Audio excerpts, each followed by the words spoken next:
esta oportunidade de estarmos reunidos em nome de Jesus, em torno da pessoa gloriosa de Jesus Cristo.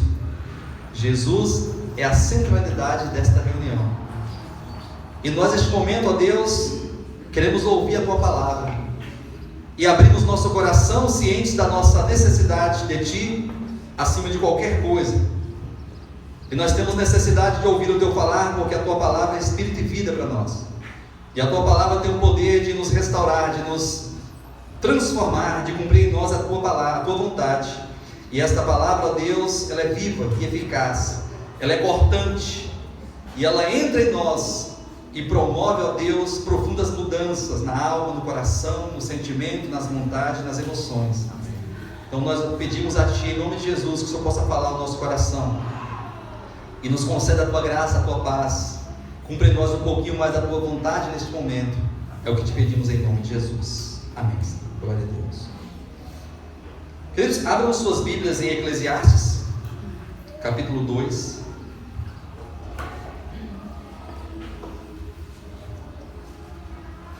E vamos refletir no texto. Eclesiastes capítulo 2, a partir do versículo 1. Disse comigo: vamos, eu te provarei com alegria. Goza, pois, a felicidade, mas também isso é vaidade. Do riso disse: é loucura. E da alegria de que serve? Resolvi no meu coração dar-me ao vinho, regendo-me contudo pela sabedoria, e entregar-me à loucura, até ver o que melhor seria que fizesse os filhos dos homens debaixo do céu, durante os poucos dias de sua vida. Empreendi grandes obras, edifiquei para mim casas, plantei para mim vinhas, fiz jardins e pomares para mim, e neles plantei árvores frutíferas de toda espécie. Fiz para mim açudes, para regar com eles o bosque em que reverdeciam as árvores.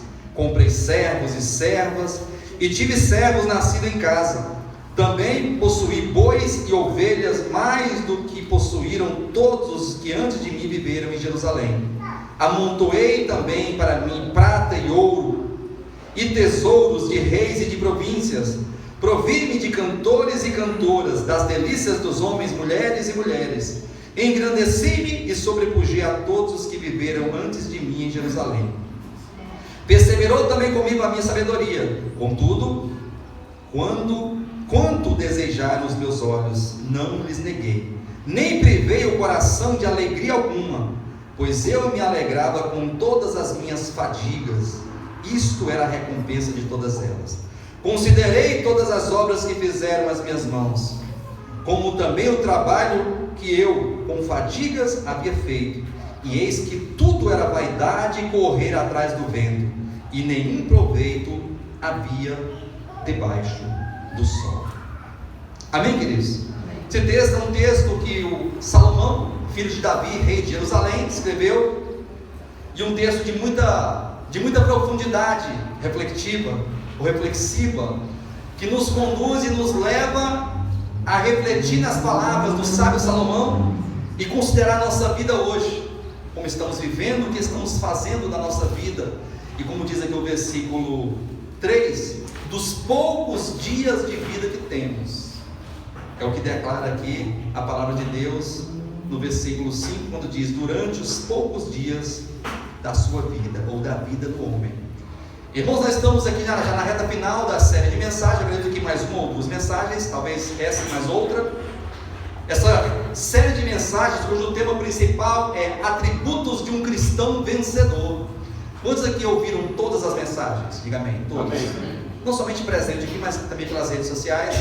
E os irmãos perceberam que essa série de mensagens tem como objetivo nos chamar a atenção para uma grande realidade e necessidade de todo cristão.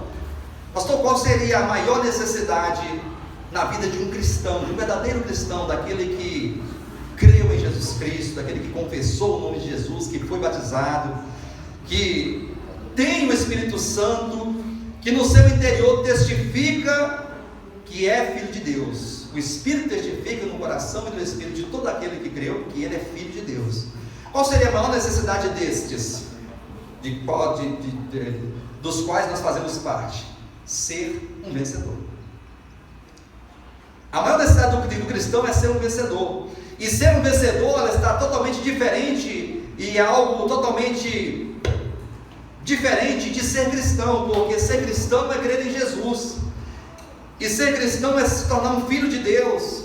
Agora, ser vencedor está totalmente ligado a uma vida totalmente voltada para a verdade do Evangelho. Ou seja, o cristão que creu em Deus agora é proposto a ele uma carreira, é proposto a ele uma caminhada cristã. A Bíblia chama de carreira, chama de caminhada, chama o caminho. E é nesta caminhada, é neste caminho que as coisas vão acontecendo e que Deus vai promovendo em nós a sua obra, a sua vontade, e que o Evangelho ele vai fazer ou não fazer efeito e justiça na vida de todos aqueles que creram em Jesus. Então, ser vencedor é diferente de ser cristão. Há muitos cristãos que não são vencedores, no entanto, há muitos cristãos também que são vencedores, como diz o próprio Apocalipse, capítulo 2 e capítulo 3. As 7 cartas que nos foram escritas ali no Apocalipse, capítulo 2 e capítulo 3, são 7 cartas enviadas às 7 igrejas da Ásia Menor, e ao cabo de todas as epístolas, de todas essas 7 cartas, nos é dito: ao vencedor, ao vencedor, ao vencedor, e é repetido por 7 vezes nas 7 cartas, como também é repetido: quem tem ouvido, ouça o que o Espírito diz às igrejas. Agora vocês considerem comigo, desde os primórdios da era cristã, desde aí do início da igreja, começou a igreja apostólica do primeiro século, dos irmãos, os irmãos logo dos primórdios ali da era cristã, foi divulgada e foi difundida a palavra de Deus, o Evangelho foi pregado, e as pessoas, ao ouvirem o Evangelho, elas têm como agora o objetivo de uma decisão ou de um comportamento positivo, ou podemos dizer, de uma resposta positiva diante da palavra de Deus. É aquilo, o Espírito diz às igrejas. Quando o Espírito diz, requer-se aqui agora uma resposta, um posicionamento da nossa parte como cristãos. E esses que se posicionam positivamente diante do falar do Espírito a nós, esses vão sendo trabalhados, e o próprio poder do Evangelho trata de cumprir em nós, ou nestes, a verdade de Deus e a vontade eterna do Senhor. É nesse sentido que nós estamos aqui refletindo algumas semanas sobre os atributos de um cristão vencedor. E atributos são características, são qualidades, são predicativos daqueles que creram. E já foram falados vários atributos aqui, como ouvir a palavra de Deus com ouvidos espirituais. Aí foi falado sobre a necessidade do conhecimento, da experiência da palavra de Deus, da disciplina. O vencedor, ele é disciplinado, ele tem como característica a disciplina cristã. E agora estamos falando sobre o discernimento. Olha lá, atributos de um cristão vencedor. Aí tem 2 pontos, segue: discernimento, parte 3. Isso quer dizer que nós pregamos discernimento em 3 mensagens. Esta é a terceira mensagem sobre a característica do discernimento que está inerente ao cristão vencedor. Na primeira mensagem sobre discernimento, parte 1, nós falamos sobre discernir o mistério de Deus, ou seja, discernir o reino de Deus, porque o mistério de Deus está intimamente ligado ao reino dos céus, que tem como Cristo a cabeça, a autoridade, o Senhor dos senhores e Rei dos reis do reino dos céus. E a mensagem parte 2 diz respeito a discernir o corpo de Cristo. Ora, se nós estamos percebendo e verificando as Escrituras, que discernir o mistério de Deus é discernir o reino de Deus, ou melhor dizendo, o reino dos céus. E discernir o reino dos céus consiste em discernir Cristo e a igreja, porque o reino dos céus é Cristo e a igreja.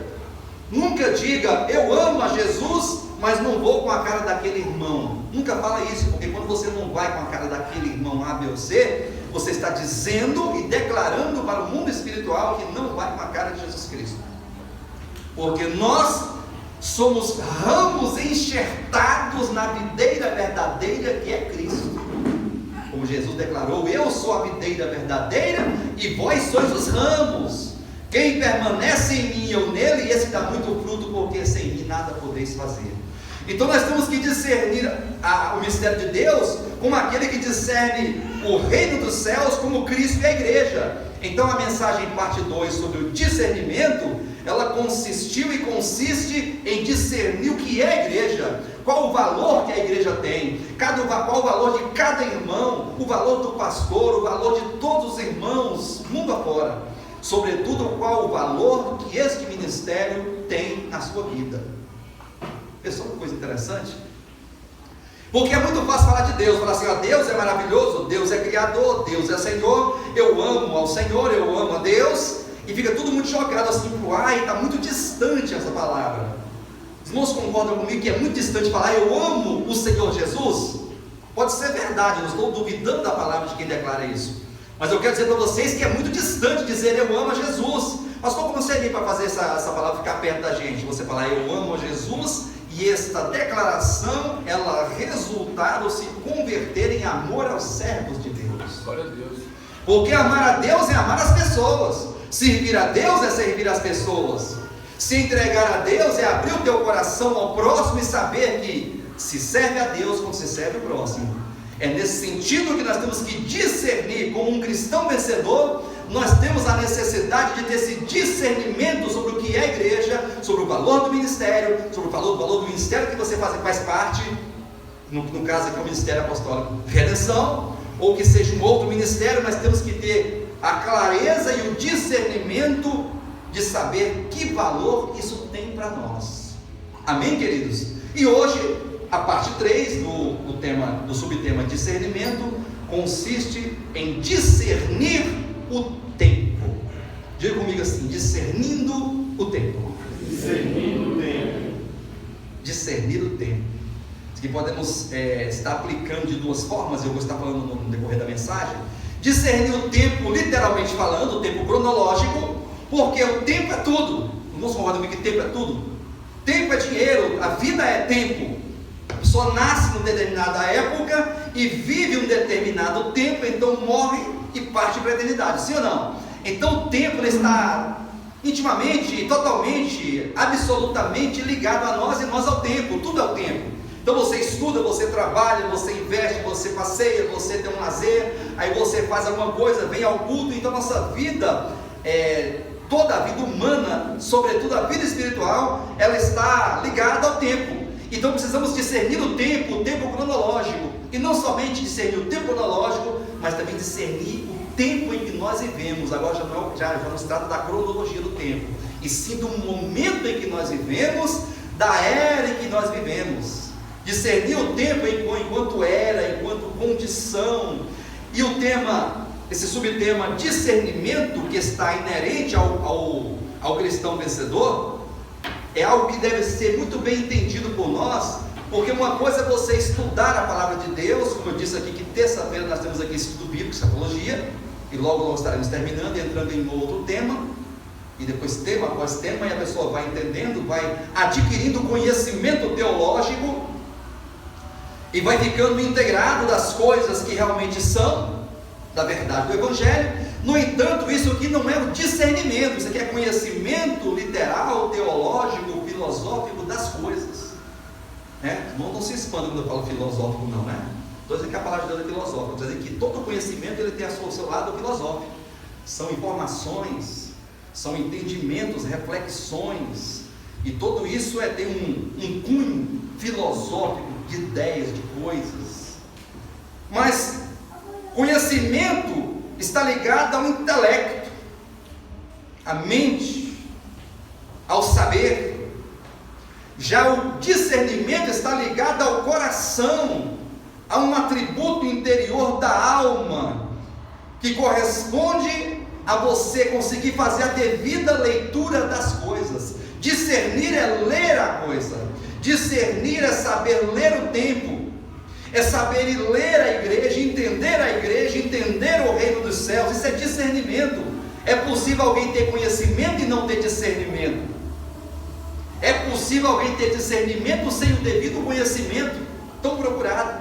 O próprio Salomão, aqui nesse texto que lemos aqui no capítulo 2 de Eclesiastes, ele fala: eu resolvi no meu coração dar-me ao vinho e entregar-me à loucura, para saber e para experimentar o que poderia desfrutar os homens debaixo do sol nos poucos dias de sua vida.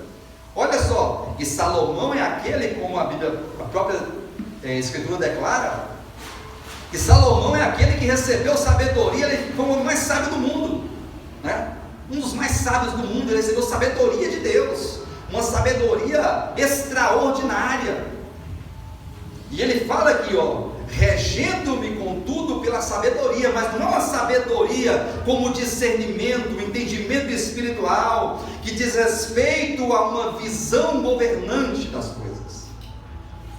Ele, ainda que um homem sábio, cheio de sabedoria, um homem bastante culto, versado em muitas áreas do conhecimento, ele não foi sábio como aquele que tem discernimento para discernir a vida, para discernir o tempo, para discernir a era que vive, a condição das pessoas, a condição do mundo, a condição da igreja. Ele não tinha esse discernimento. Tanto é que ele mesmo declara que ele resolveu se entregar a tudo. Ele conquistou ouro, prata, ele se proveu de cantores e cantoras, das delícias dos homens, mulheres e mulheres, de um harém de centenas de mulheres, e ele amontoou bois, ovelhas, riquezas, e depois a conclusão dele foi dizer: olha, tudo isso é enfado, é canseira e correr atrás do vento. Olha só como que pode. Depois de ele experimentar todas as coisas, ele chegou à conclusão: canseira, enfado e correr atrás do vento. Olha como que, mas quando foi que ele teve esse discernimento? Só depois. Enquanto jovem, ele resolveu se entregar, experimentar a vida. E eu quero dizer para os irmãos, nós sempre falamos aqui nas pregações, e nós procuramos estabelecer o devido equilíbrio das coisas. Nós não podemos ser cristãos religiosos, beatos. Sabe aqueles cristãos beato, a beata, religioso, a religiosa, espiritualiza tudo, e aí está espiritualizando tudo e está destruindo a família dele. Ele espiritualiza tudo e está acabando com o casamento dele. Ele espiritualiza tantas coisas, está perdendo os filhos, está perdendo os amigos, está perdendo a vida porque resolveu ser Deus. Ele é Deus, ele é o Espírito Santo, ele só anda no mundo espiritual, nas coisas assim, e ele fica naquela coisa, naquela religiosidade, e ele tira isso, tira aquilo, não pode aquilo, daqui a pouco ele se anulou e quer anular as pessoas que estão ao seu redor. Deus não se agrada disso. Por outro lado, também não podemos ser pessoas devassas, pessoas libertinas, sem comprometimento, sem respeito com as coisas, sem limites. A pessoa sai de um extremo e cai no outro extremo. Ambos os extremos estão errados. Ninguém pode ficar nos extremos. Todo exagero é ruim.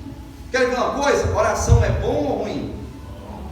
Oração é coisa boa ou coisa ruim? Estava convidando os irmãos a orarem aqui nas quartas-feiras, sim ou não? Então esquece que é uma coisa boa, sim ou não? Mas começa a orar toda hora e esquece da tua mulher, orar, tem que orar a noite toda porque Deus é amor, tem que orar porque Deus é bom, e vai orando, e vai esquecendo da tua vida, e não vai trabalhar não paga tuas contas, não, e faz só orando para você ver. Aí a oração se torna ruim. É nesse sentido que nós temos que encontrar o discernimento para discernir com sensatez, com sabedoria e com equilíbrio, para que você não perca o reino dos céus, nem perca a tua família. Afinal de contas, o evangelho não é deixar pai, mãe, mulher, filho e sair só orando por ele nas igrejas, nos montes. Não. Evangelho e verdade de Deus é vida com Deus. É vida com Deus. Pastor, o que o Evangelho diz? O Evangelho diz que há um Deus. Diga assim: há um Deus. Há um Deus.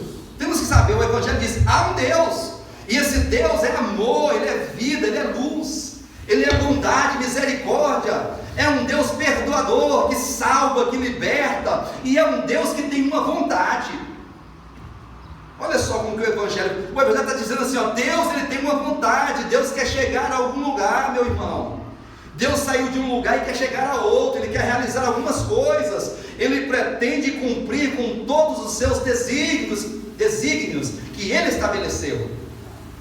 Então o Evangelho está te falando isso, está nos falando isso. E agora, entendendo o Evangelho, precisamos ingressar em uma caminhada com Deus, em busca da experiência da verdade, em busca da experiência com Deus. E no momento em que você começar a ter experiência com Deus, você não vai ser nem devasso nem religioso. Glória a Deus. É Deus que equilibra. Não é doutrina formal de homens.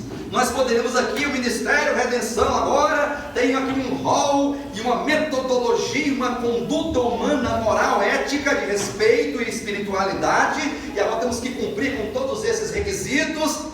Não vou fazer isso, porque isso não funciona. Já foi feito isso aqui na era passada, era da lei. Quando a lei dizia, não pode, não fazer, faça assim, não faça assim. E isso não mudou o homem. Porque tudo aquilo que está fora do homem não muda o homem, bem como que as coisas que estão fora do homem não podem contaminar o homem. Então o que fazer, pastor, como um cristão? O que fazer para ser aprovado, para ser um vencedor? Temos que discernir, temos que entender a dinâmica do Evangelho, temos que entender como se desenrola a vida cristã, temos que saber o que Deus quer e agora buscar o equilíbrio e experimentar a vontade de Deus, de bem com a família, de bem com o esposo, com a esposa, com os filhos, com os vizinhos, com a comunidade, com os outros irmãos, com o ministério que você faz parte, e assim você ir desenvolvendo a tua salvação com temor e tremor, sem perder a sua vida. Foi o que não aconteceu com Salomão.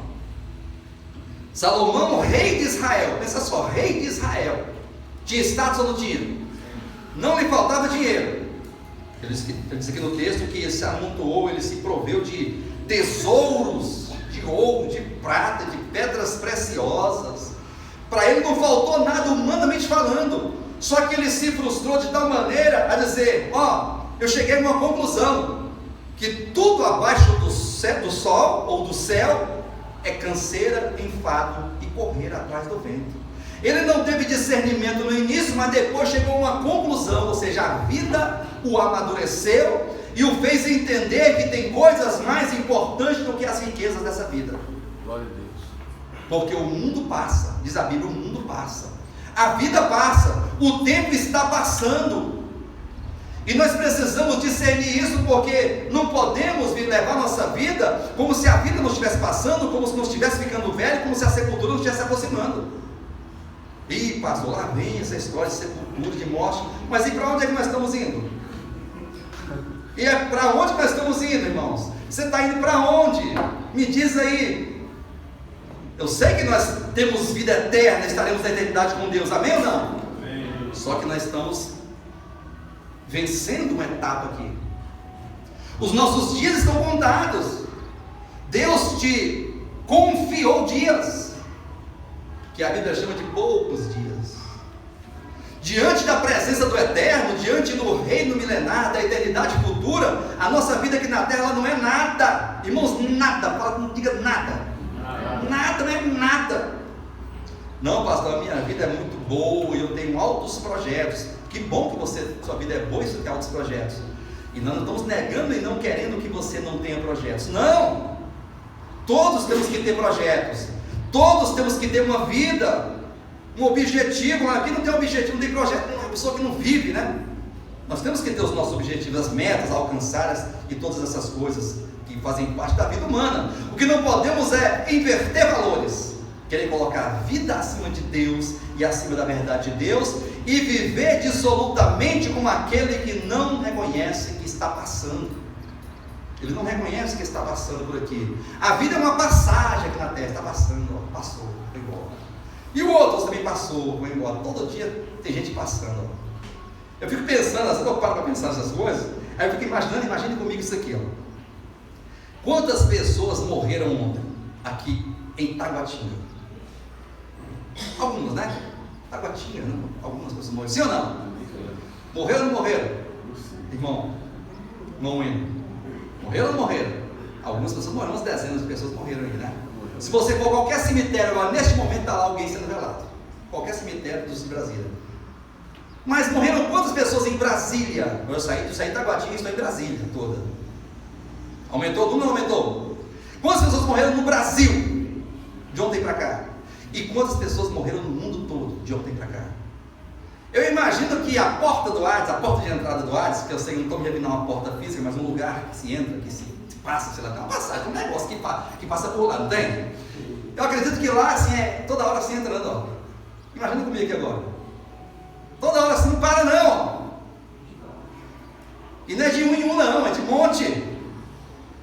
Nunca parou. Nunca fechou, se as pessoas assim, fechado para balanço.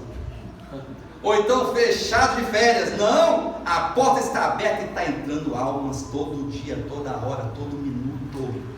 Daqui a pouco nós passaremos por lá, ou para lá. Isso pouco importa. Eu não estou nem aí para a morte, então nada com a morte. Eu sei que vai chegar o dia, mas eu não tenho compromisso com a morte, não quero saber da morte, não me preocupo com a morte. Temos que ter uma coisa: discernir o tempo é discernir a vida e saber que o tempo está passando, e agora fazer altas e profundas reflexões sobre o que ou como estamos levando a nossa vida, o que estamos fazendo com o tempo que Deus nos deu. O tempo que é tão precioso, o tempo que vale dinheiro para você. O que estamos fazendo, como estamos levando a nossa vida, o que tem realmente valor para nós, irmãos. É um atributo de um cristão vencedor. Aquele que deseja ser aprovado por Deus no tribunal de Cristo, ele precisa entender essas coisas e refletir nisso. Ele precisa ficar um pouquinho só, tá? Não muito, um pouquinho só perturbado com isso. Porque ele se perturba com a conta para pagar, ele se perturba com um carro para comprar, trocar de carro, ele se perturba com a faculdade que está fazendo.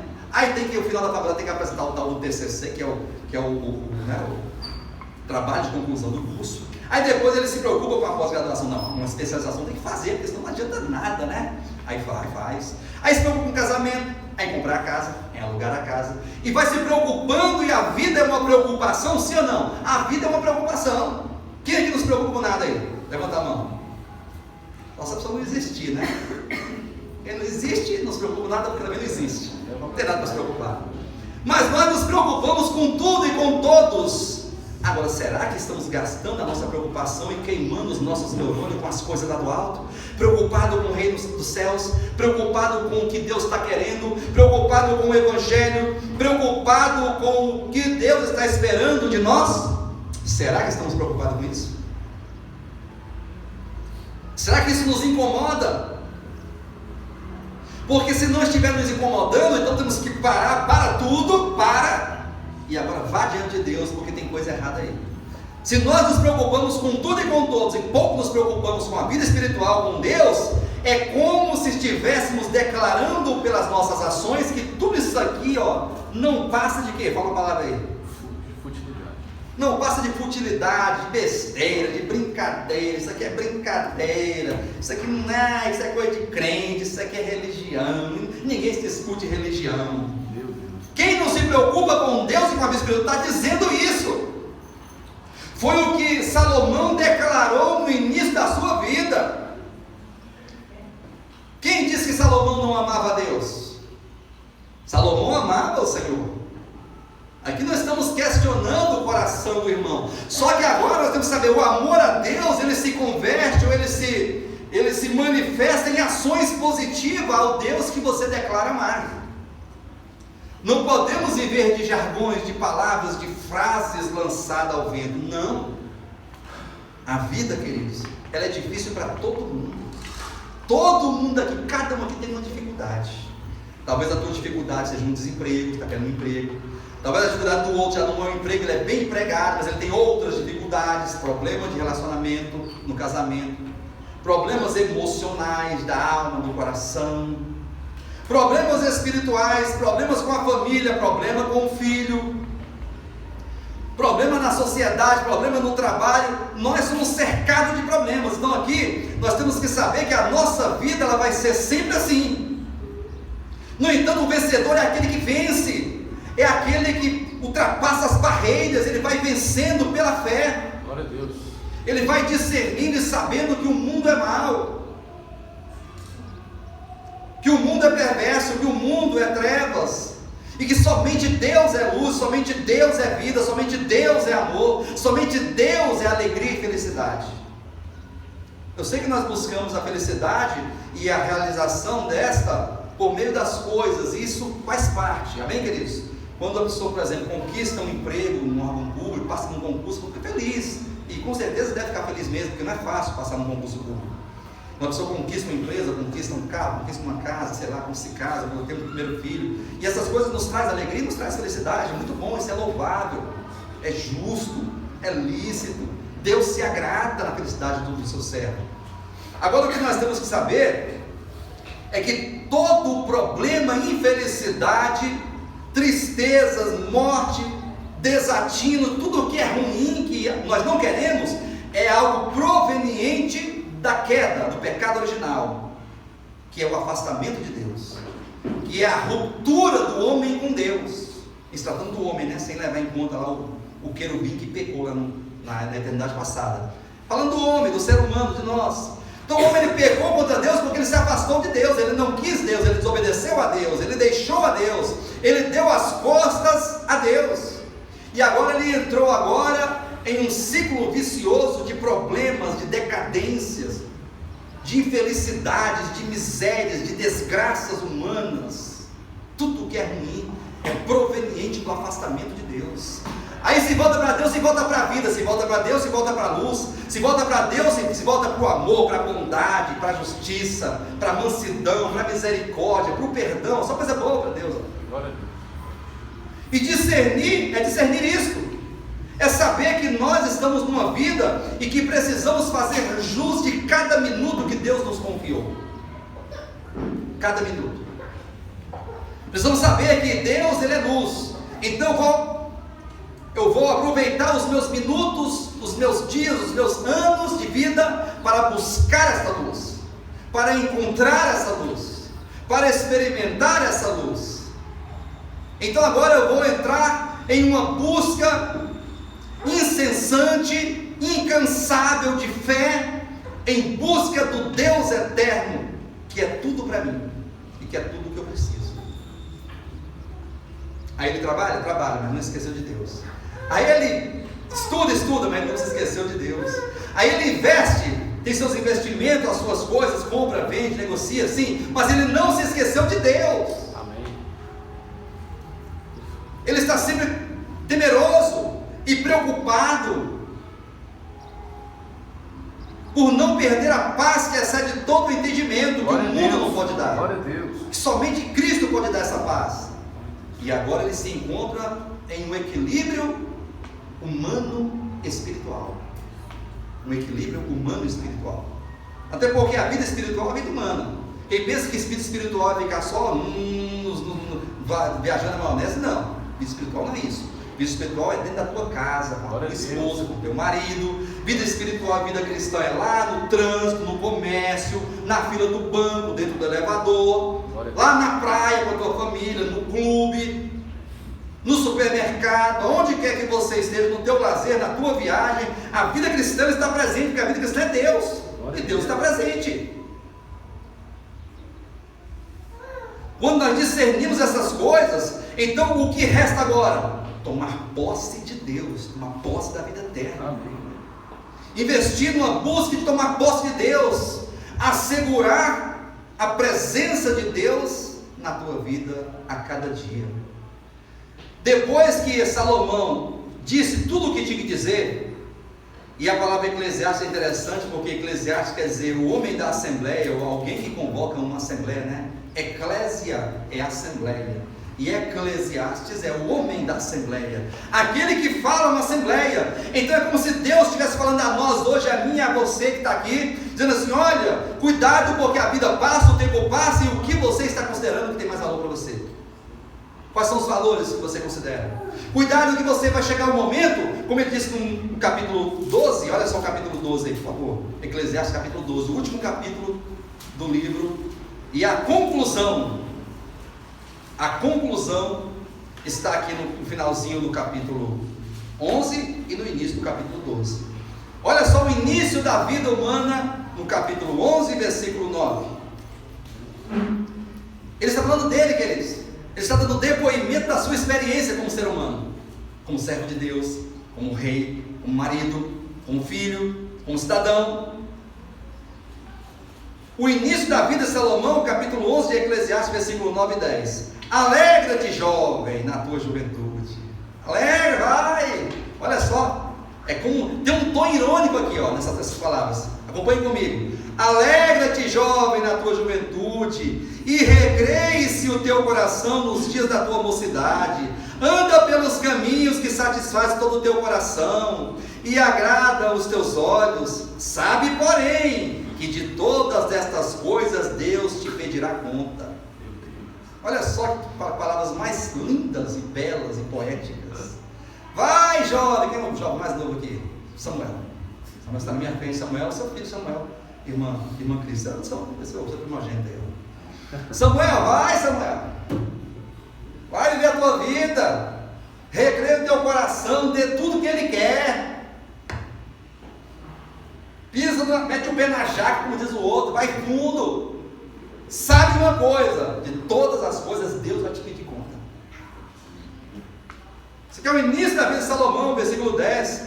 Afasta, pois, o teu coração. Afasta, pois, do teu coração o desgosto e remove da tua carne a dor, porque a juventude e a primavera da vida são vaidade.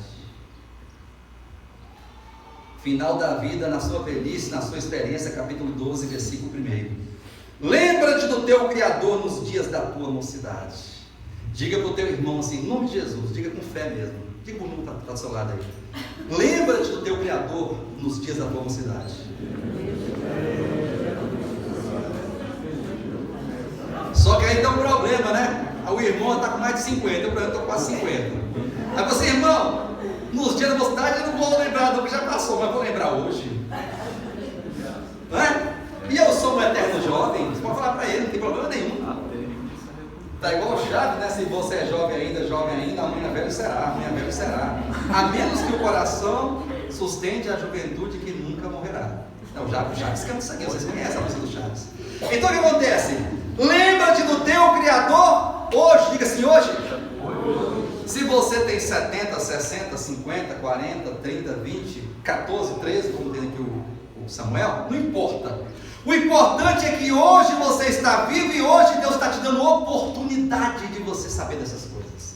Amém. Nunca é tarde para se arrepender, nunca é tarde para mudar, nunca é tarde para recomeçar em qualquer âmbito da vida humana e, sobretudo, da vida espiritual. Deus está nos dando dias, Deus está nos dando anos, tempo. E nós precisamos ler esse tempo e saber que é muito valioso para ficar gastando com coisa fútil, com coisa de pouca importância.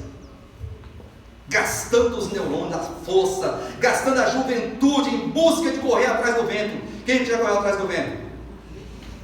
Ele está indo nessa direção, você pode até correr atrás dele. Daqui a pouco ele muda, aí não tem como acompanhar isso. É muito louco o vento ele não sabe de vem nem para onde vai, sabe que ele está vindo, mas de onde ele vem, ninguém sabe, para onde vai, tão pouco.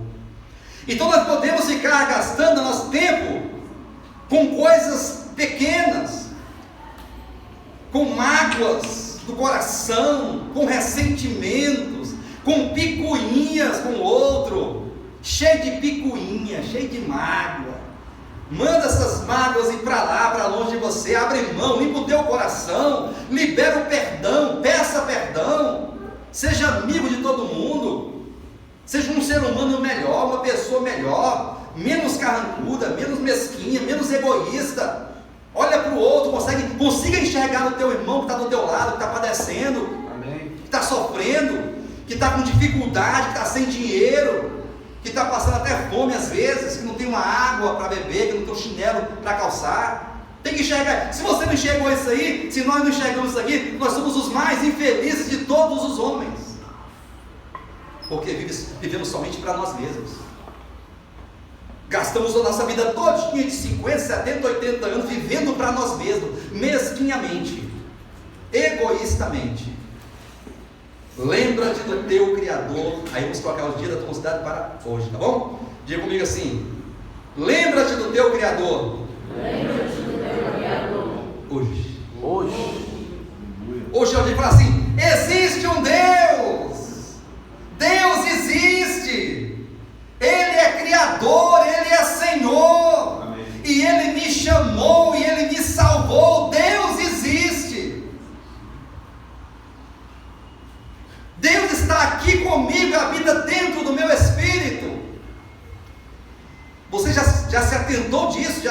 percebeu que Deus está dentro de você? Que o Espírito Santo mora dentro de você? Para onde você está levando Deus? O que você está fazendo com Deus? Brincando ou não? Discernimento, parte 3, discernir o tempo. Irmão, nós vivemos tempos difíceis, tempos de muito pecado, de muita maldade. Por isso precisamos nos recordar sempre: há um Deus, existe um Deus, Deus existe, Deus habita o meu espírito, Deus está comigo, eu estou com Deus. Deus tem uma vontade, a sua vontade é revelada nas páginas da Bíblia Sagrada, e eu preciso tomar posse disso, desse Deus, dessa verdade. Eu preciso ser um servo de Deus, eu preciso caminhar ao lado de Cristo, eu preciso ser um seguidor do Cordeiro. Efésios capítulo 5, o texto que foi lido no início, e com esse texto estamos encerrando. Efésios capítulo 5, versículo 14 diz: pelo que diz, olha só, vamos fazer aqui um link entre Eclesiastes e Efésios. Eclesiastes, o homem da Assembleia, que é o próprio Salomão, aquele que convoca Israel, aquele que fala a Israel, aquele que escreveu não somente para Israel, mas para todos os cristãos de todas as épocas. E a palavra de Salomão chegou a nós hoje, que é a palavra de Deus, porque toda a escritura é inspirada por Deus. Glória a Deus. Nada partiu de elucidação humana, de decisão humana. E o sábio Salomão nos deu o seu depoimento de como ele viveu a sua vida. Começou a sua vida de maneira irresponsável, se entregando à vida, ao prazer da vida. E ele disse que de tudo não vamos prestar conta. Aí ele conclui o seu depoimento dizendo assim: então, vai um conselho para aqueles que gostam de conselho. Quem não ouve conselho, ouve? Ouve o quê? Quem não ouve conselho, ouve? Coitado. Olha só, coitado. Quem não ouve conselho, ouve coitado. E aqui vai um conselho de Salomão e de Deus para nós hoje. Se você está vivendo a sua vida, meu filho e minha filha, de maneira irresponsável perante Deus, se você está tocando o terror, se você está metendo o pé na jaca, e não está nem aí para nada, porque você diz que a sua vida é a sua vida, e cada um dos seus problemas não se intrometa na minha vida, aí ele fala: lembra do teu Criador. Deus existe, Deus é amor, mas Deus é justiça. Pelo que diz, capítulo 5, versículo 14: desperta, ó tu que dormes. É um sono espiritual. Quem está nessa condição está dormindo espiritualmente. É negativo esse sono aqui, ó. Esse sono aqui é negativo. Não é um sono da morte literal, é da morte espiritual, uma morte simbólica. Desperta, ó tu que dormes, levanta-te de entre os mortos, porque Cristo te iluminará. Quantos que desejam ser iluminados por Cristo? Diga amém. Amém. Então precisamos ter uma reação. Desperta, desperta, ó tu que dormes. Levanta-te, não fica sentado não fica acomodado não, levanta de entre os mortos, porque quem está dormindo espiritualmente está numa situação de morte espiritual, de sono, de pecado, de inércia. A inércia é a terceira, a segunda e a terceira lei de Newton, né? A inércia. E o que é inércia? O que está em movimento continua eternamente em movimento, o que está parado continua eternamente parado. É uma lei da física que Newton encontrou, certo? E esse sono é o sono da inércia. Tu está parado, ó, toda a vida parado para Deus parado, porque para ele mesmo está correndo. Ele corre daqui, ele dá os seus pulos ali, ele se estica daqui, ele acorda cedo aqui, ele volta para despertar às 4 horas da manhã, ele vai ou não vai?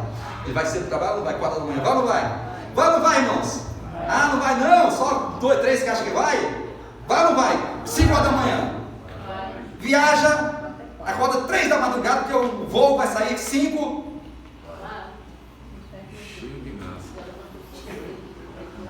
Vai ou não vai? Mas não é para deixar de viajar não, tem que viajar mesmo, continua indo, também trabalhando. Só que qual a dificuldade nós temos de congregar? É fácil ir para o churrasco no domingo de manhã ou não é? Fácil, não é? Ainda mais se for aquele churrasco 0800, né? Ainda mais se for churrasco 0800, né? O que é churrasco 0800? Churrasco 0800, o que é? Grátis. Não precisa levar nada.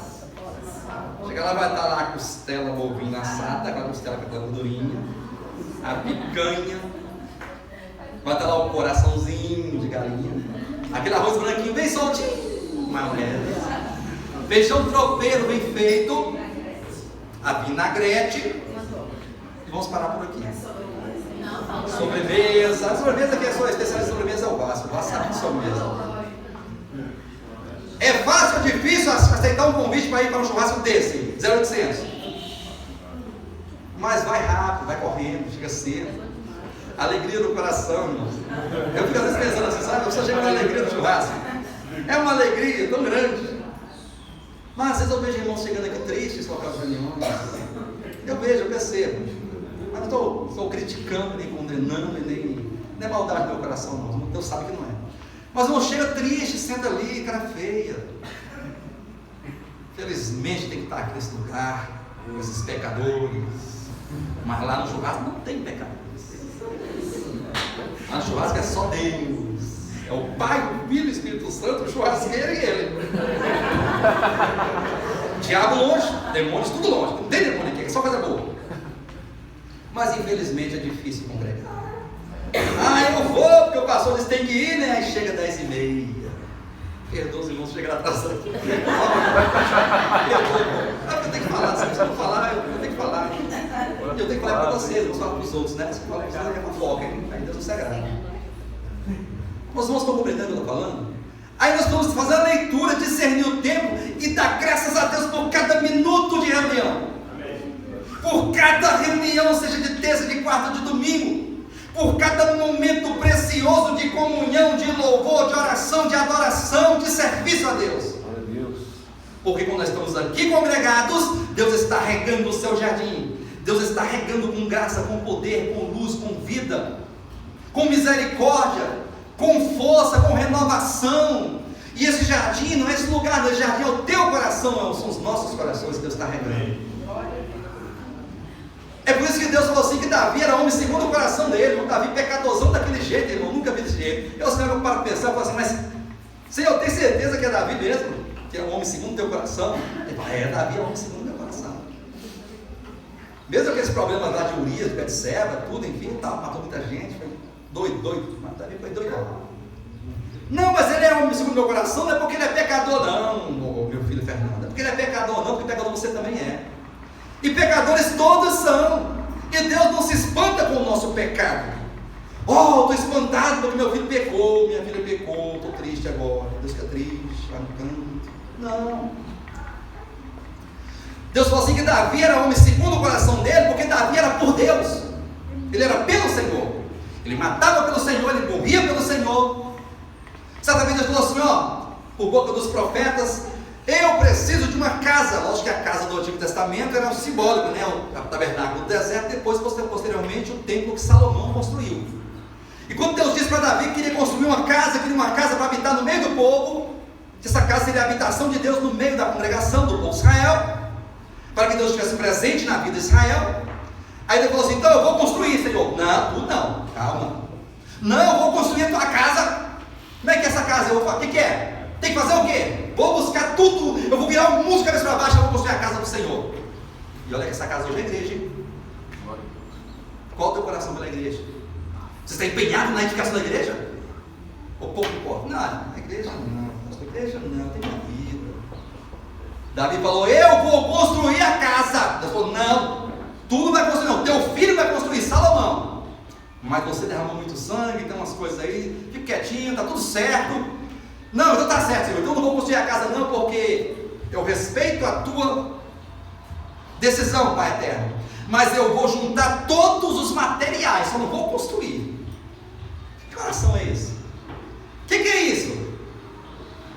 Eu não vou construir não, mas eu vou juntar todos os materiais para o meu filho só levantar a casa. É por isso que Deus falou que é homem segundo o coração, porque Davi era pelo Senhor. Glória a Deus. Davi disse certa vez, alegrei-me quando me disseram, vamos à casa do Senhor, que é no caso as festas do templo. Do templo não, do tabernáculo. Vamos à casa do Senhor e se alegravam. Você se alegra quando fala, vamos ao culto da igreja? Enche teu coração de alegria, de regozijo. É isso que temos que discernir, é isso que temos que entender. Por isso diz, desperta, ó tu que dormes, levanta-te dentre os mortos e Cristo te iluminará. Portanto, versículo 15, vede prudentemente como andais, ou seja, como você está vivendo. Veja com prudência o que está fazendo, não sendo necios e sim sábios. Sabedoria aqui não é conhecimento literal, mas é sabedoria do Espírito. Versículo 6, remindo o tempo. O que é remir o tempo? O que é remir o tempo? É aproveitar o tempo, é entender o tempo, é discernir o tempo, é saber que o tempo está passando e o minuto que passou não volta mais. Não temos que nos preocupar com o passado, porque já passou, não fica lastimando o passado não. Quem fica lastimando o passado sofre 2 vezes, sofre lá e sofre hoje. E nem fica preocupado com o futuro, porque o futuro não nos pertence. Isso é discernir o tempo. Você está preocupado com o teu passado? Esquece o teu passado. Como disse Paulo em Filipenses, né?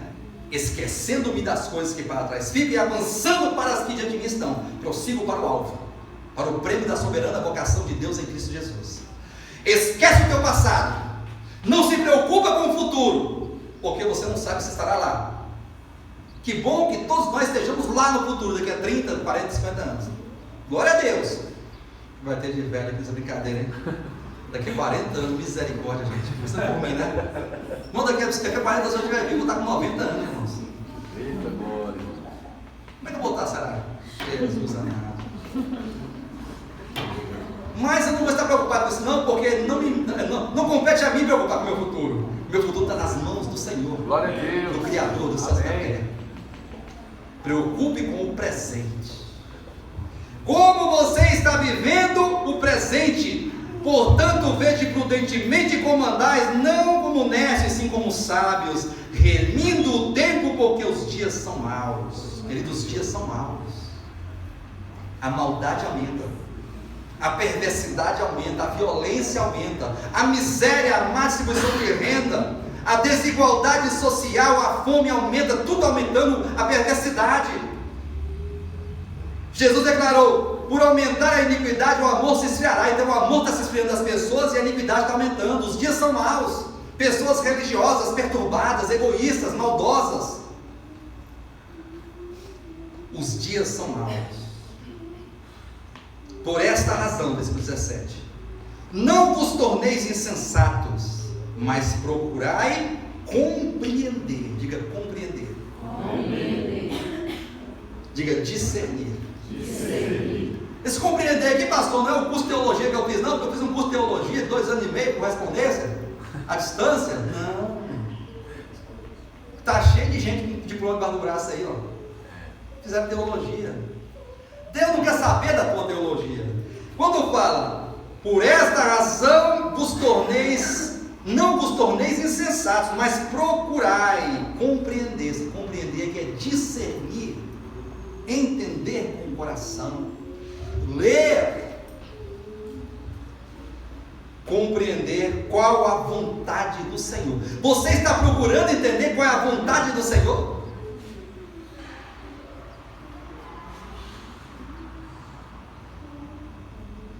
E não vos embriagueis com vinho, no qual há dissolução, mas enchei-vos do Espírito. Amém? Amém. Não se embriagar com vinho aqui, não é falando assim que você não pode beber vinho, não. Tá? Eu quero ver se faz isso aqui com os amigos. Tá vendo aí? Eu sabia! Não, não deixa besteira, pelo amor de Deus. Esse vinho aqui na Bíblia é prazer da vida.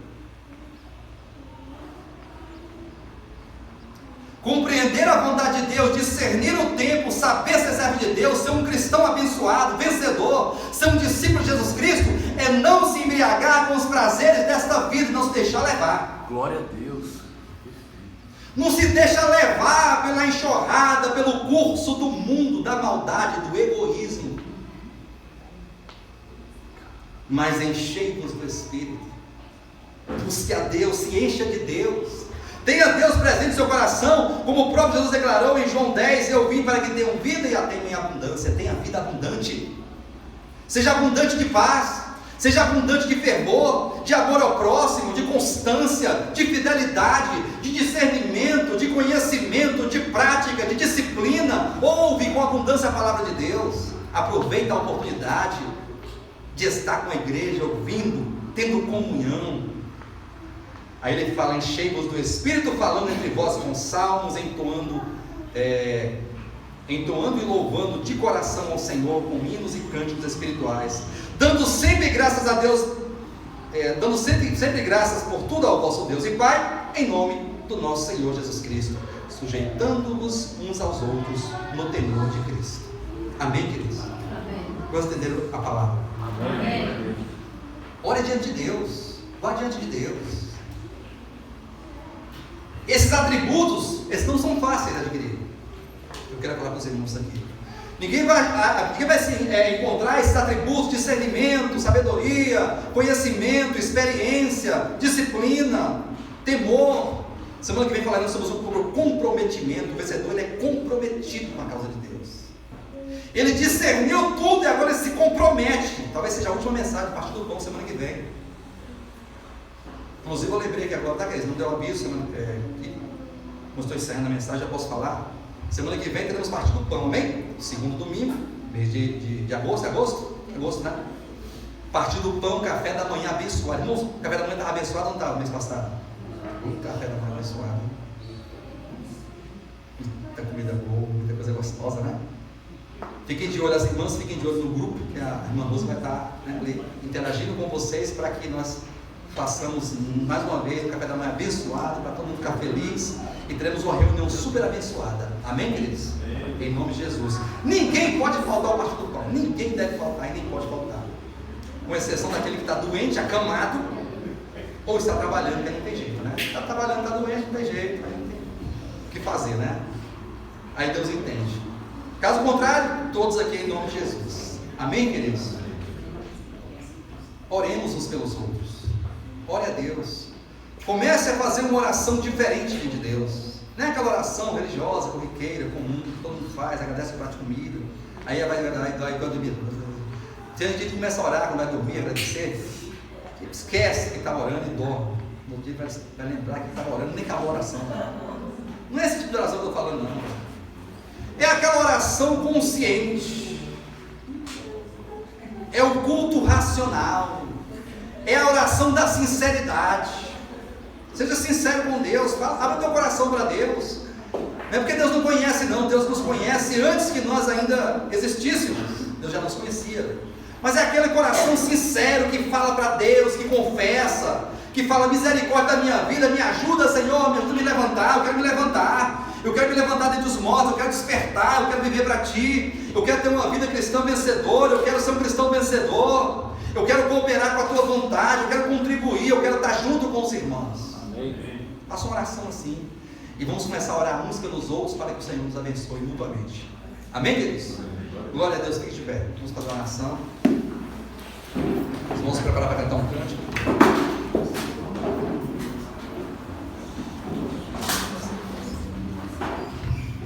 Feche seus olhos e vamos orar. Vamos orar esta palavra que foi pregada aqui, tá bom? Pai Celestial, Deus da glória, nós oramos neste momento e confessamos a Ti que Tu és a nossa esperança. Tu és a nossa única esperança. A vida é passageira. Nós somos seres efêmeros. Somos frágeis como uma rosa que nasce de manhã e seca à tarde. Somos ervas. E não sabemos o tempo de vida que teremos daqui para frente. E também não precisamos saber, que isso não nos interessa, Pai. O que mais nos interessa é de como estamos vivendo e como viveremos daqui por diante. Porque precisamos ter a sensibilidade de discernir o tempo, a época que vivemos. Os dias são maus, o tempo está passando, estamos envelhecendo. A nossa vida está chegando ao fim. E nós queremos fazer jus de cada momento, de cada dia, de cada hora. de cada oportunidade, e queremos rasgar o nosso coração para Ti, ó Pai, para que o Senhor entre nesta casa terrestre, que é a alma, que é o coração, que é o nosso corpo, e cumpra em nós a Tua vontade. Portanto, toma o nosso coração nesta manhã, gera em nós tal visão, gera em nós tal discernimento, gera em nós essa sabedoria, essa sensibilidade em responder ou corresponder positivamente à Tua voz, porque o Teu Espírito está falando a nós a cada semana. Dá-nos uma semana vencedora. Nos guia, Espírito Santo, em cada momento, em cada circunstância. Guarda nossa mente e nosso coração para não pecarmos contra Ti, e cumpre em nós a Tua vontade, em nome de Jesus.